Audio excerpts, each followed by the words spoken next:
Sainte Thérèse d'Avila, sa vie écrite par elle-même, chapitre 16. Elle traite du troisième degré d'oraison et de choses très relevées.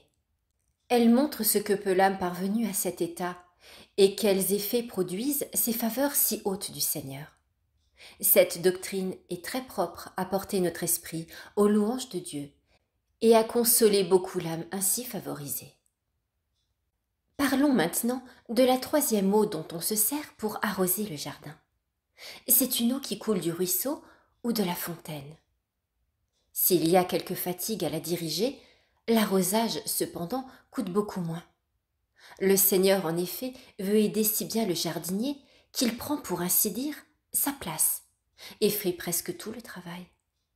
Cet état est un sommeil des puissances qui, sans être entièrement ravies, ne comprennent point cependant comment elles opèrent. La douceur, la suavité et la délectation surpassent incomparablement celles de l'oraison précédente. L'âme est tellement abreuvée de l'eau de la grâce qu'elle ne peut avancer. Elle ne sait d'ailleurs comment, ni retourner en arrière. Elle veut seulement jouir de cette gloire immense.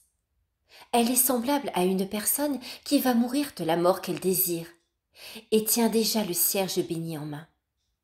Elle goûte dans cette agonie des délices plus profondes qu'on ne saurait exprimer. Ce n'est autre chose, à mon avis, que mourir d'une manière presque complète à tous les biens d'ici-bas et jouir intimement de Dieu. Je ne trouve point d'autre terme pour dire ou exposer une telle faveur. L'âme ne sait alors que faire. Elle ne sait, en effet, si elle doit parler ou se taire, rire ou pleurer. C'est un glorieux délire, une céleste folie où elle apprend la véritable sagesse. C'est aussi une sorte de jouissance très délicieuse pour elle. Il y a déjà, ce me semble, 5 ans et même 6 que le Seigneur m'a souvent donné en abondance cette oraison. Jusqu'ici, je ne la comprenais pas et je n'aurais pas su l'exposer. Aussi, j'étais résolue, une fois arrivée à cet endroit de mon récit, à n'en dire que très peu de choses, ou même à n'en pas parler du tout. Je voyais bien qu'il n'y avait pas d'union complète de toutes les puissances avec Dieu. Mais je comprenais clairement que cette union était plus parfaite que dans l'oraison précédente. Il m'était impossible toutefois, je l'avoue, de discerner et de comprendre en quoi consistait cette différence. C'est, je crois, mon Père, grâce à l'humilité que vous avez eue de vous aider d'une simplicité aussi grande que la mienne, que le Seigneur m'a favorisé aujourd'hui même de cette oraison, aussitôt après la communion. Il m'y a fixé et m'a lui-même suggéré les comparaisons dont j'ai à me servir. Il m'a enseigné de quelle manière je devais m'exprimer et comment l'âme doit se conduire en cet état. J'en ai été vraiment étonnée, car j'ai tout appris en un instant. Bien souvent, je m'étais vue comme éprise de cette sainte folie et enivrée de cet amour divin, mais je n'arrivais jamais à comprendre comment cela se faisait. Je voyais bien que c'était Dieu qui agissait, et cependant, je ne pouvais saisir le mode de son action. De fait, les puissances sont presque entièrement unies à lui, mais elles ne sont pas tellement absorbées qu'elles n'opèrent encore. Ça a été pour moi une joie extrême de l'avoir enfin compris. Béni soit le Seigneur, qui m'a accordé un tel bienfait. Les puissances de l'âme n'ont alors d'autre liberté que celle de s'occuper entièrement de Dieu. Aucune d'elles, se semble, n'ose remuer. Il nous est même impossible de les mouvoir. Et voudrions-nous mettre toute notre étude à nous distraire, que nous ne pourrions alors, ce me semble, y réussir tout à fait. On prononce alors beaucoup de paroles à la louange de Dieu, mais sans ordre, à moins que Dieu n'en mette. Du moins l'entendement est impuissant à le faire. L'âme souhaiterait proclamer bien haut la gloire de son Dieu. Elle est hors d'elle-même, en proie au délire le plus suave. Déjà les fleurs commencent à s'épanouir et à répandre leur parfum. L'âme voudrait que tous les hommes puissent alors la contempler et comprendre la gloire à laquelle elle est élevée, afin d'en louer Dieu et de l'aider elle-même à le glorifier. Elle brûle du désir de leur faire part de tant de bonheur qu'elle est impuissante à goûter toute seule. Elle est, ce me semble, comme cette femme dont parle l'Évangile, qui voulait appeler ou appelait en effet ses voisines à partager sa joie. Tels devaient être aussi les admirables transports de David, le prophète royal, quand il prenait la harpe et entonnait ses cantiques à la gloire de Dieu. J'ai pour ce glorieux roi une dévotion très spéciale, et je voudrais le voir ainsi honoré de tous, en particulier des pécheurs comme moi. Ô mon Dieu, que ne doit pas éprouver une âme quand elle est dans cet état? Elle voudrait être toute transformée en langue pour louer le Seigneur. Elle dit 1000 saintes folies avec lesquelles elle réussit toujours à contenter celui qui l'élève à cette faveur. Pour moi, je connais une personne qui, sans être poète, faisait sur le champ des vers pleins de sentiments, où elle exprimait sa peine d'une manière admirable. Il n'y avait point là un travail de son intelligence, mais pour mieux jouir de la gloire qui la plongeait dans un tourment si plein de délices, elle exhalait de la sorte ses plaintes à Dieu. Elle eût voulu éclater tout entière, corps et âme, pour manifester la joie intime que cette peine lui causait.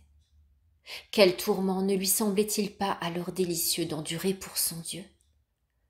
Elle voit clairement que les martyrs, au milieu de leur supplice, ne faisaient presque rien par eux-mêmes. Elle reconnaît très bien que leur courage venait d'ailleurs. Mais quelle peine pour cette âme quand elle se voit obligée de revenir à elle-même pour continuer à vivre en ce monde et à se trouver de nouveau engagée dans les soucis et les obligations de la vie. Et cependant, je n'ai point exagéré. Je suis même bien loin d'avoir exprimé les délices dont le Seigneur veut alors combler une âme dès cet exil. Soyez bénis à jamais, ô mon Dieu, que toutes les créatures vous louent éternellement. Je vous en supplie, ô mon roi, puisque par votre bonté et votre miséricorde je me trouve encore, au moment où j'écris, dans cette sainte et céleste folie. Puisque malgré l'excès de mon indignité, vous me comblez d'une telle faveur, faites que tous ceux avec qui je m'entretiendrai soient fous de votre amour, ou bien permettez que je ne parle à personne, ou bien encore faites à mon Dieu que je ne tienne plus à aucune chose d'ici-bas, ou tirez-moi de ce monde. Votre servante, ô mon Dieu, ne peut plus supporter ce tourment extrême de se voir sans vous. Si elle doit vivre, elle ne veut plus de repos ici-bas. Vous, ô mon Dieu, ne lui en donnez pas. Cette âme voudrait déjà jouir de sa liberté. Le manger la tue, et le dormir la tourmente. Elle voit que le temps de la vie se passe à prendre ses aises, et cependant, rien hors de vous ne peut désormais la satisfaire. Il lui semble qu'elle mène une vie contre nature, car elle ne voudrait plus vivre en elle-même, mais en vous seul. Ô vrai Seigneur, ô ma gloire, quelle croix légère et pesante tout à la fois vous procurez à l'âme ainsi favorisée.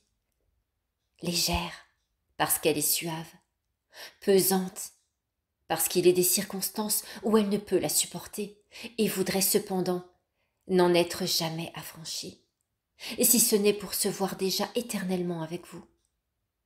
Quand elle se rappelle qu'elle ne vous a servi en rien, et qu'en vivant encore ici-bas, elle peut travailler pour votre gloire, elle voudrait porter un fardeau beaucoup plus lourd et ne mourir qu'à la fin du monde.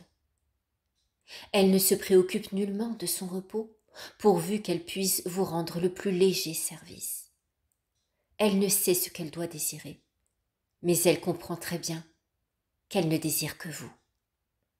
Ô mon fils, vous à qui j'adresse cet écrit que vous m'avez commandé, gardez pour vous seul certaines choses où vous verrez que je dépasse les bornes.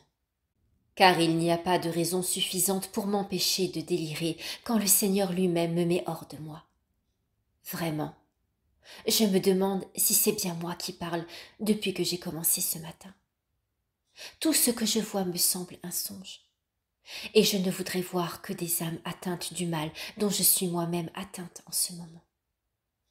Je vous en supplie, mon Père, Soyons tous des insensés pour l'amour de celui qui, par amour pour nous, a été outragé de ce nom.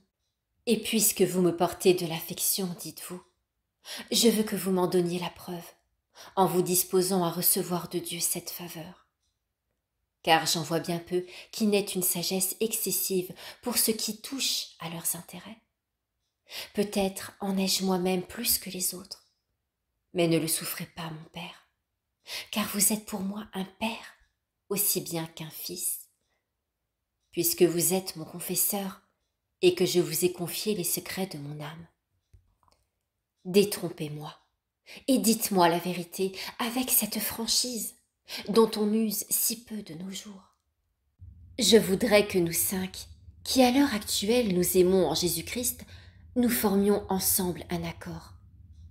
Dès lors que d'autres se réunissent en secret dans le but de former les plus noirs projets contre la divine majesté et de susciter des complots et des hérésies, nous pourrions nous réunir quelquefois nous aussi. Ces réunions serviraient à nous éclairer mutuellement, à nous dire ce en quoi nous pourrions nous corriger et contenter Dieu davantage, car personne ne se connaît mieux lui-même aussi bien qu'il est connu de ceux qui le regardent avec charité et souci réel de son avancement. Je dis que ces réunions seraient tenues secrètes, vu que cette liberté de langage n'est plus usitée à l'heure actuelle. Les prédicateurs eux-mêmes s'appliquent à bien disposer leurs sermons pour ne point déplaire. Leur intention est bonne sans doute, ainsi que leur œuvre, mais par là on opère peu de conversion. Pourquoi, en effet, les sermons éloignent-ils si peu d'âmes des vices publics? Savez-vous ce que j'en pense? Les prédicateurs ont trop de prudence. Ils n'abandonnent pas la prudence humaine et n'ont pas ce grand feu de l'amour de Dieu dont étaient embrasés les apôtres. Aussi leur flamme donne peu de chaleur. Je ne leur demande pas une flamme égale à celle des apôtres, mais je la voudrais plus grande qu'elle n'est. Savez-vous, mon Père, ce qu'il y a d'important? C'est d'avoir la vie en horreur et de ne faire aucun cas des honneurs. Quand les apôtres proclamaient la vérité et la défendaient pour la gloire de Dieu, il leur importait peu de tout perdre ou de tout gagner. Car celui-là est indifférent à l'un et à l'autre, qui en réalité sacrifie tout pour Dieu. Je ne dis pas que je suis tel, mais je voudrais bien l'être. Oh, que de grande liberté on jouit quand on considère comme un esclave l'obligation de vivre et de se diriger d'après les lois du monde. Comme cette liberté s'obtient de Dieu, il n'est pas d'esclaves ici-bas qui ne doivent être disposés à tout risquer pour se racheter et retourner dans sa patrie. Voilà le vrai chemin. Marchons-y sans nous arrêter, car nous ne pourrons arriver à la pleine possession d'un si riche trésor qu'à la fin de notre vie. Plaise au Seigneur de nous donner la grâce d'y parvenir. Veuillez, mon Père, déchirer ces pages si vous le jugez bon. Considérez ce récit comme une lettre écrite pour vous et pardonnez-moi mon excessif témérité.